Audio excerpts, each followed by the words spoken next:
Eruvin Daf Lamed Ches, today's email comes to us from Michael Cohen, a former Talmud of Telz. And he says he hasn't written in almost 5 months. Sadly, it took a Shabbos from a Sechta Shabbos. I'm back. He's been sidetracked by different things, but ultimately realized that disengaging from my commitment to Daf Yomi cannot help me. You cannot daven asay leman teirascha if you don't learn Torah. As soon as I recommitted, I saw Yad Hashem, and he goes on, etc. So we welcome Michael back. You should have tremendous hatzlacha.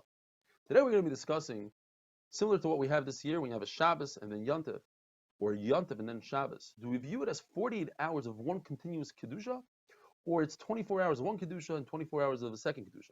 Tremendous nafkamina for an Eruv. Do you need one Eruv and only one Eruv works for all 48 hours? Or perhaps you could divide into two and place one Eruv, says Reb Eliezer, in one direction and go that direction the first day, and the second Eruv you could place in the opposite direction and go that direction. It's two separate Kedushas. Or, better yet, you could say the first day I don't have an Eruv at all, and the second day I have an Eruv, I'm going that direction, or vice versa. Chacham say you can't do so. It's one Eruv in one direction for both days. In other words, they hold it's one Kedusha. And if the Eruv was eaten between the first and the second day, Chacham say it's like a Chamar Gamal. There's a suffix here what you do. You cannot go in your city in the opposite direction of the Eruv, and you can't go past the Eruv, but you can go between your city and the Eruv. Now the Gemara goes back and forth, the proof that Chachamim have to Reb Eliezer and the proof that Reb Eliezer has to Chachamim. Chachamim tell Reb Eliezer, don't you admit that you cannot divide a single Shabbos into two and use one Eruv till midday, say, and go to the east, and a second Eruv to go to the west? Says Reb Eliezer, that's not a good raya. We're talking about two separate days. Two separate days have two Kedushas. One day, obviously, is one Kedusha. So they tell Reb Eliezer, don't you admit that on Yontif, you cannot make an Eruv for Shabbos? That shows us that's one Kedusha. You have to start before Yontif in order to get an Eruv for Shabbos. Says Reb Eliezer, that's something else. That's a problem of Hachana, to prepare from Yontif to Shabbos, which is the Issa D'Oraisa. Now it's Reb Eliezer's turn to prove to Chachamim, and he tells Chachamim, don't you admit that if a person makes an Eruv without food, just his own presence, so that's another way to do an Eruv, it's called Biraglab. You show up to the place that you want to start your Eruv, rather than putting down a meal, you take up residence physically with your body. Don't you admit that that doesn't work for the second day? You have to repeat the process twice, and they said, yes, you have to repeat the process twice. Doesn't that prove that it's two Kedushas, not one? If it was one Kedusha, it'd be enough to show up once. Don't you admit, Rebbe Eliezer says to Chachamim, that if the Eruv was eaten between the first and the second day, that there's no Eruv for the second day? That would prove that it's not one long Kedusha. Otherwise, it would be enough to have one Eruv. Even if it was eaten, it would be fine.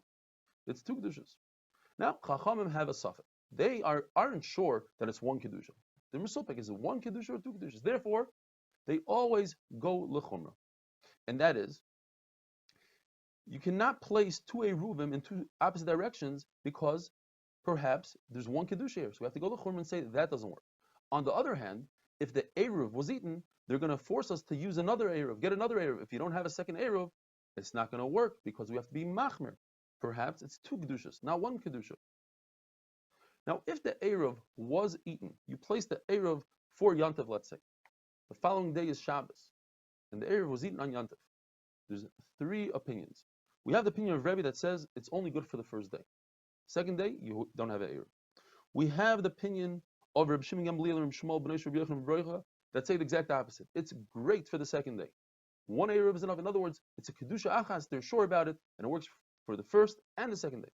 And then you have the opinion of Rabbi Yehuda that says Chamar Gamal, it's a suffix. Rab says, the halach is like Reb Eliezer that we're dealing with two Kedushas. And in fact, there's a list of 4 Skanim that hold like that. Reb Shimon Gamliel, Reb Shmuel Bnei Reb Yochanan ben Broicha. Now, if we stop right there, we have a problem. Because a second ago we said that Reb Shimon Gamliel and Reb Shmuel Bnei Reb Yochanan ben Broicha say that there's Kedusha Achas. It works. One Eruv is good for 2 days. And we just said the halach is like Reb Eliezer that it's two Kedushas. Therefore, we have to flip what we said before. The Shita of Reb Shimon Gamliel and Reb Yochanan ben Broicha is that it's two Kedushas. And you need a second Eruv. And then he brings another Shita of Reb Eliezer, Reb Shimon, Reb Yossi Stima, and some people say take out Reb Yossi Stima and put in Reb Eliezer ben Shamua. So now, if we flip Reb Shimon Gamliel and Reb Shmuel Bnei Reb Yochanan ben Broicha, so in fact, they say exactly what Rebbe says. And Rebbe is not one of the Shitas, says the Gemara. Rav had a Kabbalah that Rebbe just said, who says the Shitas, but he himself doesn't hold of it. However, Reb Shimon Gamliel and Reb Shmuel, they do hold of it. If an egg was created on Shabbos, you cannot use it the following day on Yom Tov. Now, don't prove from here that it's a Kedusha Achas, that it's a continuous, all 48 hours are the same. It's just a question of Hachana. You cannot prepare from Shabbos to Yom Tov. There's an issue to prepare from Shabbos to Yom Tov and from Yom Tov to Shabbos. Abaya wonders, if so, how does our Mishnah say, what do you do if you have one loaf of bread, you bring it to the place of the Eruv, you worry that the shliach brings it. If the shliach is worried animals might come to eat it, he waits until nighttime, and then he brings it back, and then he uses it again. He brings it on Yom Tov, so he has an Eruv for Shabbos. But how could you prepare on Yom Tov for Shabbos? Says the Gemara, that's not called preparing. Why? Bringing it there is not the preparation. Making the Eruv is the preparation. The Eruv is only chal at the end of Ben Hashmashas. Now, if so, we had the case the other day, if you have wine in a kli that's a tful yom, that you put it in the mikvah, and we're waiting until nightfall, and he says that this, whatever's in the kli, the wine, should have truma after nightfall. We say it works, but it's not a good Eruv. Why not? The Eruv works all the way at the tail end of Ben Hashmashas. It became truma in the beginning of Ben Hashmashas. The answer is because it's not edible. Since you don't know exactly what point of Ben Hashmashas it is, you won't be able to eat it. The fact is that you can make two Eruvin on Yom Tov according to Rebbe Lezer. You put one Eruv on one side and one on the opposite side, going in the opposite direction. But what about the fact that you can't get to eat it? It's added the tchum for you.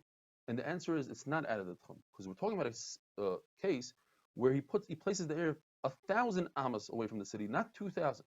So at any given time, even on the first day, even if you place your Eruv to the east, you can make it to the west on that same day because your Eruv is within the 2,000 amas of the second Eruv. Therefore, it is edible.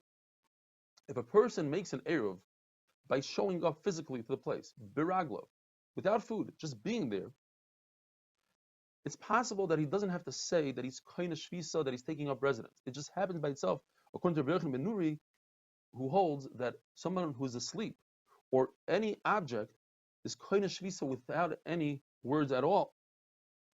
And even Chachamim, who argue, they only argue on a person that's sleeping and physically can't talk. But somebody who could physically talk, perhaps he doesn't have to speak and say it out. And therefore, even according to Chachamim, it's a good Eruv. Have a wonderful day.